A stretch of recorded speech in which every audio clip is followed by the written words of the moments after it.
balat ng pakwan, gawin nating pang-ulam. At pag nakain nga po tayo ng pakwan mga kaprensi, ay wag nga po natin atapon ang balat. Dahil pwede pa nga po natin itong pakinabangan at gawing pang-ulam. Bali nga po nakapag-vlog na nga rin po tayo ng balat ng pakwan, pero ang niluto po natin ay ginataan tapos nilahukan natin ng hipon. Ay di baga nga nipot, meron na tayong panghimagas, ay meron pa tayong magagawang pang-ulam. Tanggalin na nga po natin yung pinakambalat ng pakwan. Ay pag nga po ari naluto mga kaprensi, ay parang kalasa nga lang din po siya ng upo. Dahil nga po napapanahon na ang tagpakwan ngayon, ay pwede nga po ninyo itong gawin. Ay kaysa nga po itapo natin yan, ay di atin na lang pong pakinabangan at gawing pang-ulam. Ay simpleng luto nga lang po ang agawin natin din at alagyan nga lang po natin ari ng sardinas. At hiwa-hiwain na nga din po natin yan ng parang kagaya sa upo, maliliit lang din po ang ating pagkakahiwa. At pag naluto nga po ari mga kaprensi, ay apapakin natin at kaunting kanin lang ang ating akainin. At pag po ba yan naman ay pinasihan mo ng pinasihan ang pagsakmal ng pagkain, ay nako, ay talagang mampung tayo'y mataba ng mataba. Ay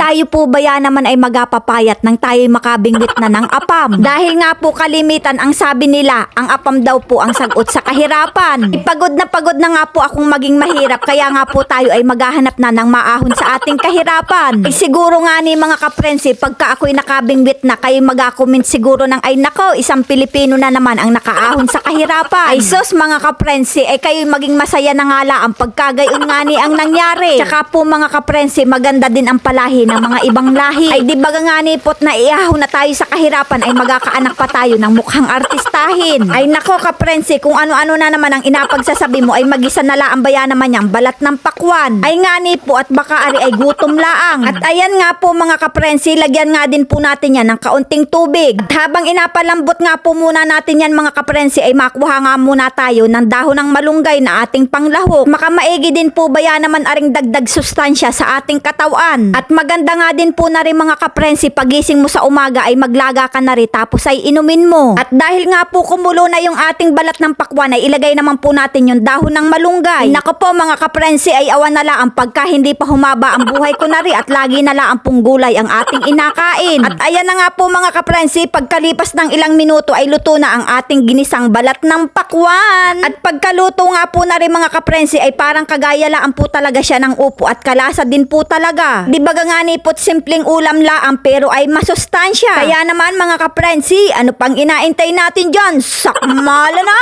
Kaunti nga lang pong kanin ng ating akainin dyan at atin nga po aring apapakin para nga po tayo ay makabingwit na ng apam. Bakit nga po gayon mga kaprensi, kahit simpleng pagkain lang ay talaga naman pong nakakagana pa rin kumain. Di baga nga nipot sa pakwan ay talaga naman pong walang sayang. Dahil may pang-ulam ka na, abay may panghimagas ka pa. Kaya naman mga kaprensi, kung naibigan nyo nga po aring video yung ari, pa-like and share na lang po. Maraming salamat!